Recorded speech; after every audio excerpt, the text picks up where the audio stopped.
మోహన్ రెడ్డి పాదయాత్రలో ఉన్నప్పుడు నేను కూడా వైఎస్ఆర్ పార్టీ ఒక సిన్సియర్ కార్యకర్తగా నేను జగన్మోహన్ రెడ్డికి ఓట్లు వేయించడం జరిగింది. మరి ఆవేళ మనకి ముద్దులు గుద్దులు తప్ప ఇంకేడు మిగలలేదు. రేపు రాబోయే 2024 ఎలక్షన్కి మరి జగన్మోహన్ రెడ్డి గారికి 50 మంది ప్రజలు ఈవేళ 185 మంది చాలా ఇబ్బందులు పడుతున్నాం. ఉద్యోగస్తులు అయితేటి, కూలి చేసుకున్న వాళ్ళు అయితేటి, మాలాంటి మధ్యతరగతి, అటు పేదవాళ్ళం కాదు ఇటు పెద్దింటోడు కాదు, మధ్య రకం వ్యక్తిని నేను.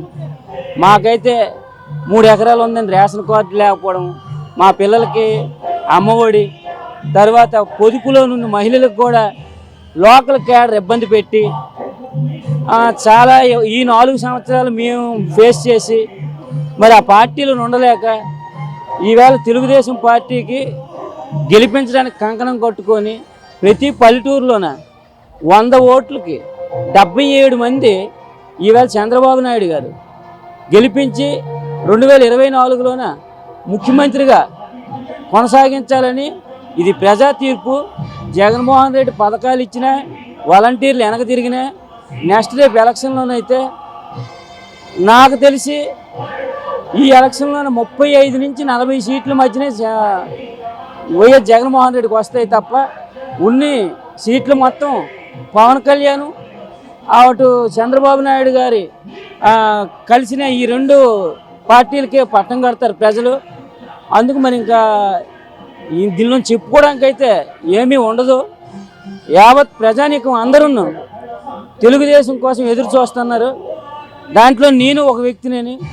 ఎప్పటికీ పార్టీ పడిపోయి వీడికి ఇంటికి సాగనంపిన తర్వాత మా పంటలైతేనేమి, మా పనులైతేనేమి, ఇంకో కార్యక్రమాలు అయితేనేమి చక్కబెట్టుకోవడానికి నాలాగా ఎంతోమంది ఎదురు చూసుకొని ఉన్నాము. ఈ రేపు ఎలక్షన్ జరిగితే ఎల్లుండి జగన్మోహన్ రెడ్డి ఇంటికి వెళ్ళిపోతాడు. ఎలక్షన్ ఎన్ని రోజులు అవ్వకపోయినా అన్ని రోజులే జగన్మోహన్ రెడ్డి రాష్ట్రానికి సీఎం. ఇప్పుడు జగన్మోహన్ రెడ్డి ముఖ్యమంత్రి చేయడానికి క్రియాశీలకంగా పనిచేశారు. ఇప్పుడు చంద్రబాబు నాయుడు ముఖ్యమంత్రిగా చేయడానికి మొగ్గు చూపుతున్నారు. కారణం అంటే నమ్మించి మోసం చేసినాడు వైఎస్ జగన్మోహన్ రెడ్డి. పథకాలు పెట్టినప్పుడు బాగున్నాయి, ఇచ్చినప్పుడు ఓ 100కి 5గురికి 6గురికి వస్తున్నాయి. ఆడికి కార్డు ఉందని, వీడికి కారు ఉందని, ఆడికి పొలం ఉందని, ఇలాంటి కొర్రీలు పెట్టి అప్పుడు కొర్రీలు పెట్టి తీస్తానైతే జగన్మోహన్ రెడ్డి అధికారంలోకి రాలేదు. చదువుకున్న పిల్లలకి అమ్మఒడి అన్నాడు, అది అన్నాడు, ఇది అన్నాడు, రైతులకు అన్నాడు. ఆ రైతులకైతే ఆ జగన్ వేసిన 7,500తో ఒరిగింది లేదండి. ఎందుకు ఇవ్వాలి? 3 సార్లు నరేంద్ర మోడీ ఇచ్చిన 6,000 అయితే నాకు నచ్చింది. ఎందుకంటే అది ఎవడు ప్రమేయం లేకుండా డైరెక్ట్గా మన అకౌంట్లోకి వచ్చినాయి. ఈ జగన్వి సచివాలయంలోని ఆర్బీకేకి లింక్ పెట్టి ఆడెవడో వైఎస్ఆర్ పార్టీకి అర్హత ఉన్న వ్యక్తి అయితే ఇస్తున్నారు. ఆడు తెలుగుదేశంకో, బీజేపీకో, లేదా పవన్ కళ్యాణ్కో సానుభూతి పరుడైతే ఆడి కేవైసీ అవ్వలేదు, నీకు అది అవ్వలేదు, ఇది అవ్వలేదు అని మిస్టేక్ కూడా పల్లెటూరులో జరిగింది. 2021 అనుకుంటానండి తుఫాన్ వచ్చింది. ఆ తుఫాన్లోన మాది గారమండలం బోరవిల్లండి. నాకు నేనే నిదర్శనం. ఎకరం ఉన్నోడు పంట పోయిందని వైఎస్ఆర్ పార్టీ వాడికి రాసినాడు. 4 ఎకరాలు ఉన్నోడికి ఎంత పోవాలి? 4 ఎకరాలు పోవాలి, లేదా 3 ఎకరాలు నరపోవాలి. పూర్తిగా రాయొద్దు అనేసి అక్కడ ప్రజలు చెప్తే, అంటే ఆ కార్యకర్తలు చెప్పినోడికి తెలుగుదేశం అన్నోడికి రాయలేదండి. ఇలాంటివన్నీ వీళ్ళేదో ఇక్కడ గొప్ప చెప్పినట్టు నటించినారు తప్ప ఇదంతా జగన్మోహన్ రెడ్డి మీదకి వెళ్ళిందండి. ఇప్పుడు జగన్ ఎలాగా తప్పు చేసినాడు, ఇక్కడ లోకల్ లీడర్స్ కంప్లీట్గా తప్పు చేసినారు. ఇల్లు అర్హత లేని వాళ్ళకి మా ఊరు ఇల్లు ఇచ్చినారు. రేపు అది కలెక్టరేట్లో సోమవారం గ్రీవెన్స్లో ఉందండి. ఒక ఏఈ ఉన్న ఒక ఈఏ సస్పెండ్ అవ్వకపోతే నేను హైకోర్టుకి వెళ్ళడానికి సిద్ధంగా ఉన్నాను. అది జాయింట్ కలెక్టర్ నవీన్ గారి దృష్టిలోనే ఉంది. ఈ సెలవులు రకరకాల తోసుకొని అధికారులు, కొంతమంది అవినీతి అధికారులు పార్టీకి పనిచేసినారండి. ఈవేళ బోరవిల్లోన మైనింగ్ ఉంది, అక్కడ ఎటువంటి అనుమతులు లేవు. నేను మైనింగ్ డీడీ దగ్గరికి 50 రోజుల నుంచి ఫైట్ చేయడం జరిగింది. మొన్న గుండశంకర్ గారిని ర్యాలీగా తీసుకెళ్ళి మేము ధర్నా చేయడం అయ్యింది. ఈ రోజున ఈ 4 రోజులు ఆగింది. రేపు తదుపరి ఇంకా ఆగుతుందో ఆగదైతే నాకు తెలీదు. ఆకపోయినా సరే సోమవారం తప్పకుండా ఆ మైనింగ్ డీడీకి ఏమో సస్పెండ్ చేయకపోతే నేను హైకోర్టుకి వెళ్తానని నాకు నవీన్ గారికి ఒక వినతి పత్రం మళ్ళీ ఇవ్వడం జరుగుతుంది. ఆల్రెడీ నేను 50 రోజుల నుంచి ఇవ్వడం జరిగింది. అర్హత లేని వాళ్ళు, వాళ్ళ జెండాలు పట్టుకున్న వాళ్ళకి యావత్ రాష్ట్రం మొత్తం నేను మాట్లాడలేను.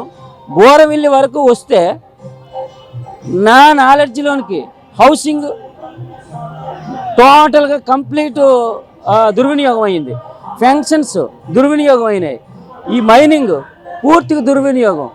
రైతు భరోసా కేంద్రంలోను కూడాను వైఎస్ఆర్ పార్టీ సింబల్ ఉన్నోడికే తప్ప వేరే వ్యక్తికి నిజంగా అన్యాయం జరిగినా అడగడానికి ఈ 4 సంవత్సరాల నరలోన మాకు కోల్పోవడం జరిగింది.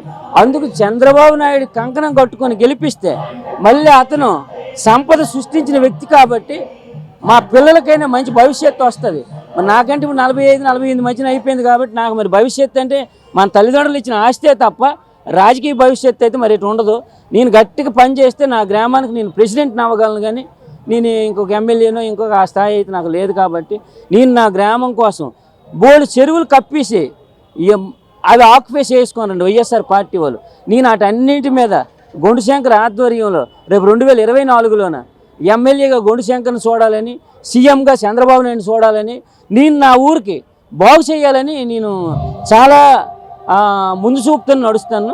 దానికి భగవంతుడు అష్టైశ్వర్యాలు ఇచ్చి చంద్రబాబు నాయుడికి సీఎంగా కూర్చొని పెట్టి గొండుశంకర్ గారికి ఎమ్మెల్యేగా కూర్చొని పెడితే నేను బోరవిల్లోన తప్పు అయితే చేయనండి. 2024లోన ఇప్పటికి వైఎస్ఆర్ పార్టీ వాళ్ళు చేసిన తప్పుల్ని శాసించి మా ఊర్లో 4 చెరువులు ఉన్నాయండి, 4 ఆక్రమణలకు గురి అయినాయి. అవి నేను పునరుద్ధరించి ఈ హౌసింగ్ అయితే ఏటి ఉందో, ఈ పెన్షన్ అయితే ఏటి ఉందో నిజమైన లబ్ధిదారులకి రేపు రాబోయే 5 సంవత్సరాలు మచ్చలేని మనిషిగా నేను పోరాటం చేసి గొండుశంకర్కి కూడా ఎటువంటి హాని జరగకుండా ఫలానా వ్యక్తి బోరవిల్లోని మల్ల రామనయ్య లీడర్షిప్ చేసి నాకు మంచి జరిగింది, ఇగో ఈ 700 ఓట్లు వేయించినాడు, ఈ 800 ఓట్లు వేయించినాడు అని గుర్తింపు తెచ్చుకోవాలని నేను నిరంతరం గొండుశంకర్ గారి వెనక పనిచేయడానికి ఇప్పుడు చిన్న ఫోన్ కాల్కి ఇక్కడికి రావడం జరిగిందండి. నేను నిరంతరంగా తెలుగుదేశం కార్యకర్తగా నా లైఫ్ ఉన్నంత వరకు నేను ఈ గొండుశంకర్ వెనక పనిచేయడానికి సిద్ధంగా ఉన్నానండి.